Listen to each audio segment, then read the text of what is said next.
Chaque année, à la même période, le cimetière de Laken connaît un regain d'activité entre ses murs. Roland et son frère André se sont fixés pour mission de nettoyer au mieux la tombe de leurs parents.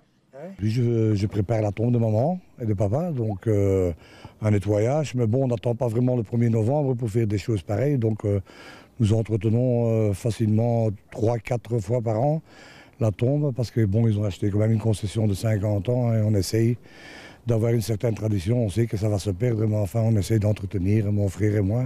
Marianne, elle, fleurit déjà une tombe, mais ce n'est pas celle d'un proche, c'est une mission qu'on lui a confiée. Mais écoutez, c'est normalement c'est la fête des morts, c'est le 2 novembre, mais on aimerait bien quand même, comme c'est un beau week-end, on les mettre les fleurs plus tôt. Et quand la famille arrive, ce monsieur, normalement il ne sait peut-être pas venir cette fois-ci, parce qu'il est très loin. Et il m'a demandé si je voulais mettre des fleurs chez sa maman, et je l'ai fait, voilà. Dans les allées du cimetière, les fossoyeurs travaillent eux aussi d'arrache-pied.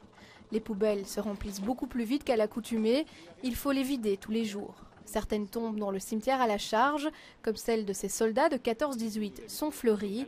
La saison automnale et ses feuilles mortes, quant à elles, accroissent également la charge de travail. Pour la Toussaint, c'est la finition et toute l'année, c'est un travail de gros.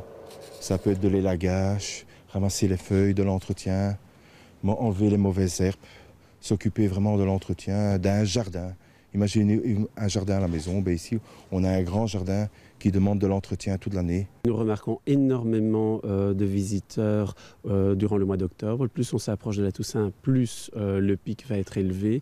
Et nous remarquons aussi beaucoup de visiteurs, non seulement pour les entretiens de leurs concessions, pour les fleurir, mais également aussi beaucoup de visites guidées ou d'activités, par exemple avec des centres culturels, des bibliothèques qui font des balades comptées dans nos cimetières. En cette avant-veille de Toussaint, les équipes communales comme les familles sont aux petits soins pour mettre en valeur le cimetière le plus ancien de la capitale. De quoi honorer comme il se doit les défunts qui reposent ici.